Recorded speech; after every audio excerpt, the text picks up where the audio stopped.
Hello everyone and welcome to today's video. As some of you I'm sure are aware, Dirty Bomb has seen some recent changes to the way the ranked queuing system works. Before it used to be that you could queue with up to 4 friends, meaning 5-man premates had a hell of a lot of fun destroying solo queuers in matchmaking. Well, with the latest patch that is no longer the case. Now you can only queue with up to 1 friend, meaning everyone will be subjected to either queuing by themselves or queuing with a friend.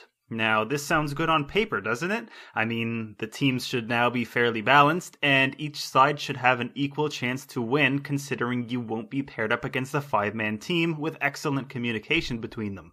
Well, the thing is, that is not the case at all.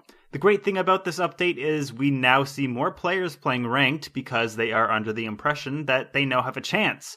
But instead of being teamed up against a full team, they get teamed up with worse teammates than pub matches, would you believe? But without rambling and ranting on too much, this video is here to document my personal experience and progress within the new ranked matchmaking system. Or at least my first 10 games so far. Seeing where I'd end up once I place into an official rank. I've heard numerous complaints from players pre-patch complaining about how long matchmaking takes to find a game, and I'm glad to say that I had little to no effort at all queuing for a match. The longest queue time was 7 minutes, and on average I would wait between 3 to 5 minutes before I would be prompted to accept the match given to me. There were a couple instances where there would be one player for who some reason just either refused to click accept or they were away from their desk for a minute to get out a pre-game urination perhaps. You gotta be comfortable when playing after all. But anyways, my first game went pretty well. Both teams were very equal in terms of skill, completing the first objective quite quickly and at around the same time. However, our opponents were on the attacking team first and managed to get the second objective planted very early. For our turn to attack, we came very close to getting the second objective completed in time, but a flub near the end of the clock spelt disaster for us, and we ended up losing. All in all, it was a very fun first match, and I was actually quite impressed with the lack of a major skill gap between both teams. Anyways, I placed third on my team for this game, which you'll soon see as a bit of an anomaly during the later games. A bit of an anomaly. There we go, that's how you say that. Anyways, moving on to game 2, and also back to Underground, which you'll notice seems to be the most popular ranked map to queue for, or at least it was in my case, and we did pretty damn badly actually. It took us more than twice the time to complete the first objective than it did for our opponents, and we mostly got annihilated by them in terms of kills and deaths as well. We had one teammate who played Fragger the whole time, carrying us and picking apart the enemy team, but even he was not enough to lead us to victory, unfortunately. We did have great communication amongst the team, but we were simply outplayed in the end. Our enemies had a tight lockdown on the final objective once they planted, and that was the end of my second game, placing third once again. Now comes a bit of a change to all this positive pace. My third game was an absolute disaster for my team. A massive lack of communication between teammates, refusing to stick with each other, and the team killing. By God, the team killing. We had this one Skyhammer who would just throw his airstrikes down at the worst possible places, just randomly for no reason. And I'm sure I'll show it on screen right now, but with no enemies around, he just tossed his airstrike on the first objective and ended up killing 2 teammates with it, causing a screen of chaos and confusion that the enemy team definitely took advantage of and managed to plant the C4 because of it. They completed the rest of the objectives very quickly, giving us almost no time to recover whatsoever. When our turn came up to attack, we couldn't even plant on the first objective during the almost 9 minutes that we had. I ended up placing second this game, getting the hang of 5v5s and realizing that I should probably play medic more often than not, feeling like the best way to contribute to my team would be to keep them alive and healthy, considering my aim is subpar and I knew I couldn't carry them by slaying. So far, that's 3 games down and 3 losses. Game 4 is when things started to look good for me. I led my team by a fairly substantial amount, and while our opponents attacked first, we did not let them complete the second objective. We managed to get the first objective completed in a little over half the time it took for our enemies, and once we had the second objective planted, we had that bomb site locked down tight. A great game for teamwork, but there was a fragger on our team who had a field day killing me and a couple other teammates with his frag grenades. A mistake, I'm sure, but oh well. I considered it more humorous than anything since we were doing quite well. Game 5 sees another great amount of teamwork from our side, managing to complete both objectives as the first round attackers within about 8 minutes. Once we switched over to defenders, it was game over for our enemies. With my revives and our friendly neighborhood proxy with her mines, we had the site locked down, not even letting them complete the first objective. Now game 6 is where things started to get hostile. We had a Vasily on our team who refused to use any other merc during the entirety of the game, but he honestly wasn't that bad.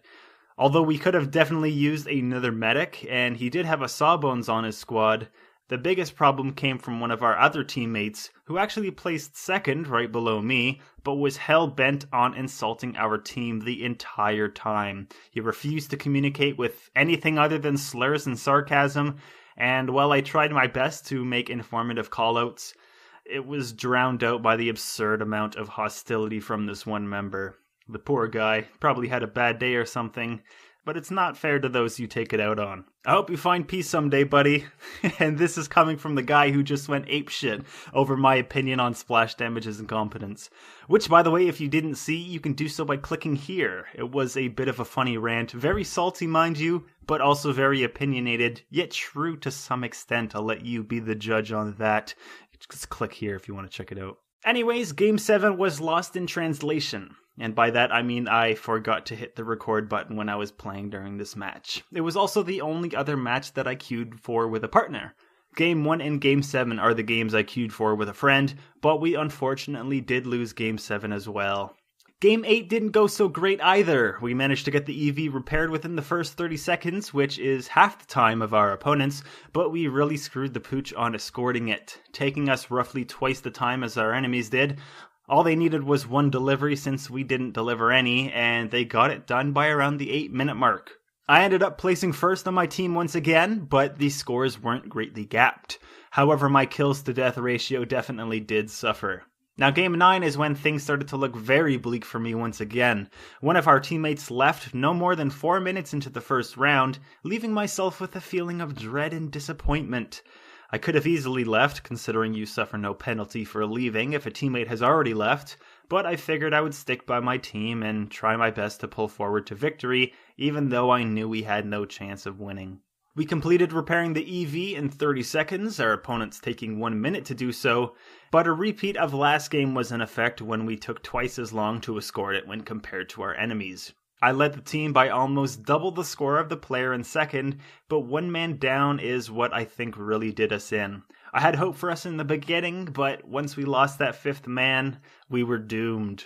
The enemy team was a good sport about it though. They felt sorry that we were down a person and didn't make a point of rubbing their victory in our faces. And finally, we end on the highest note possible. I don't think this final match could have gone any better. Game 10 ended up on the map Dome of all places, and we were paired up as defenders for the first round. Our teamwork and communication was impeccable. Dome probably being the map most reliant on these elements, and it really showed with our play. We held out on the first objective against the attackers for the full 15 minutes before switching and delivering it ourselves within just over 2 minutes. It definitely felt like a stomp, and it pretty much was, but it felt good to be on the winning side for once, as selfish as that may be. It was my last game and I was determined to win it, and we did, even if it was against lower skilled players. So I guess this is the part where I wrap up the video with a conclusion and a performance chart, and finally showing you what rank I actually placed into after these 10 games. But first, let's recap quickly. I had 7 losses and 3 wins out of the 10 games. I placed first on my team for 6 of those games, or at least 5 since the 7th game was unrecorded and I have no proof. Placed second once and third 3 times. So it's safe to say that I've been a valuable asset to my team for the most part, taking place in the top 3 always. But the question is, does individual skill matter to the ranking system? And I believe that it does not. It matters how well your team performs, which was a great system when you could queue as a 5-man team, but considering you can now only queue as a solo or duo, there should be much more emphasis on individual player score in the ranking system, considering you never know what hand you're going to be dealt with random players queuing for your team, and your rank will suffer based on the performance of your team and not yourself. This, I think, is a problem with the new system and should be taken into consideration for the future updates.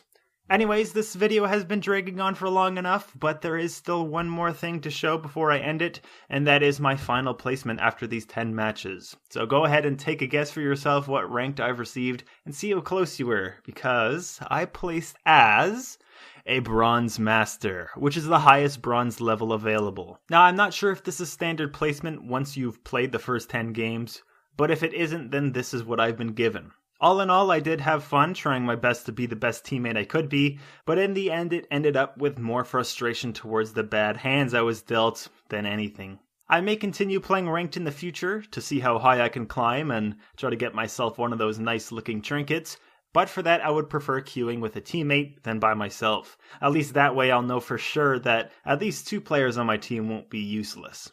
Maybe that's a bit harsh. But anyways, that's it for today's video, and I know it was a long one. I didn't intend for it to be that way, but when I get on a roll with writing scripts, I can sometimes get carried away with it. So I hope you enjoyed it, or at least found me entertaining, and I hope to see you in the next video. But until then, take care everyone.